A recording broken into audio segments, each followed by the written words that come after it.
Hello, welcome to the morning news. The Saudi coalition continued their strikes on Houthi and Yemeni communities for a second day. The town of Saada, close to the border with Saudi Arabia, was bombed by warplanes this Friday, although the number of dead from the bombing is unclear. While governments such as Iran, Russia, and Venezuela have called Saudi Arabia to cease its offensive, the United States has declared its approval for the military campaign, providing logistical and other supports. Yemen's President Abdul Rabbu Mansour Hadi arrived in Riyadh after fleeing the country. The leader will head to Egypt Saturday to attend the Arab League summit. The Community of Latin American and Caribbean States, or CELAC, weighed in on a recent decree by the Obama administration against Venezuela. The organization issued a statement planning meetings this week in Ecuador. Our correspondent Liz Sharfuse has more in Quito. Foreign Minister of Ecuador, Ricardo Patiño, presented this afternoon the joint statement of CELAC, which unanimously rejects the U.S. executive order issued on March 9th, declaring Venezuela an extraordinary threat to national security. The statement, approved by the 33 member states of CELAC, reaffirmed the body's commitment to following international law, peacefully resolving disputes, and respecting the sovereignty and self-determination of peoples of the region. Additionally, CELAC called on the United States and Venezuela to engage in dialogue, not interfering in the internal affairs of the other, and respecting democratic institutions. Foreign Minister Patiño said that the CELAC statement will be sent to member states today, as well as to Venezuela and the United States. It was also mentioned by Foreign Minister Patiño that the Group of 77 and China, comprised of 134 countries, have also released a declaration requesting the derogation of the U.S. executive order and in defense of Venezuela's national sovereignty. Liz Sharfuse, teleSUR, Ecuador.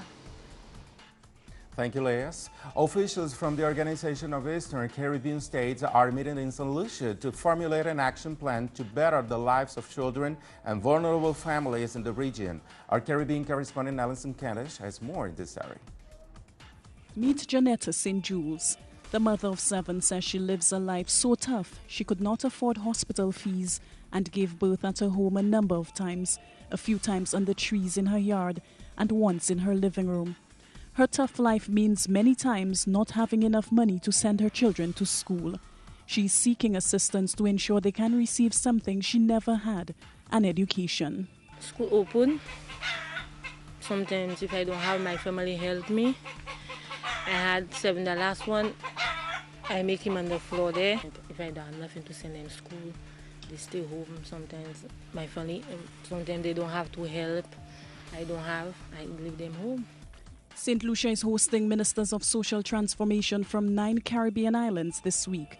They are determined to put a plan in place to protect vulnerable families like St. Jude. In the face of increasing vulnerability to social ills, it is the recognition that the region, as a cohesive unit, possesses some level of capacity, although it may be limited, which can appropriately be leveraged against existing situations. The head of the OECS Secretariat, Dr. DIDACUS Jules, says the meeting represents a move from protective measures to proactive strategies to tackle poverty.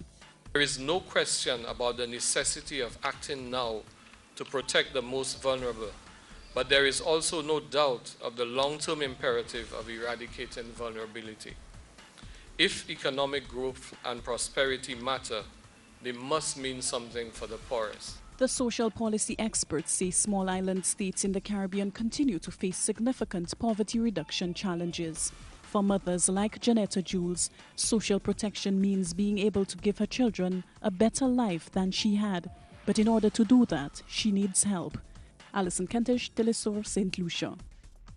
And for the second time, an Argentine court has dismissed allegations against President Cristina Fernández by the former investigator of the 1994 bombing in Buenos Aires. The appeals court upheld the decision this month. It threw out the claims that Fernández tried to derail the investigation of the Amiens Center bombing. Prosecutor Alberto Nisman, the lead investigator in the case, accused the president and other government officials of trying to cover up Iran's alleged involvement in the bombing. The court ruled that there was a lack of evidence, while Argentine government officials maintain that Nisman was being fed by false information from Israeli and U.S. intelligence agents. Russia's Foreign Minister Sergei Lavrov wrapped up his Latin American tour in Guatemala. He met with the country's Foreign Minister Arturo Corrales and attended the meeting with foreign ministers from the Central American Integration System, or CICA. Lavrov discussed cooperation with Guatemalan officials on security and tackling drug trafficking. The Russian diplomat also thanked the Latin American countries for supporting Moscow after the sanctions that Western governments have imposed. 6 months since the forcible disappearance of 43 Ayotzinapa students, protesters in Mexico and elsewhere continue to call for justice. In Washington, protesters gather outside the State Department, accusing the U.S. government of being silent over the case, as well as the tens of thousands of Mexicans who have disappeared. They also criticized the U.S. government's role in the so-called drug war in Mexico. Since the U.S.-sponsored campaign in 2006, over 100,000 have been killed and over 30,000 have gone missing, including the Ayotzinapa students.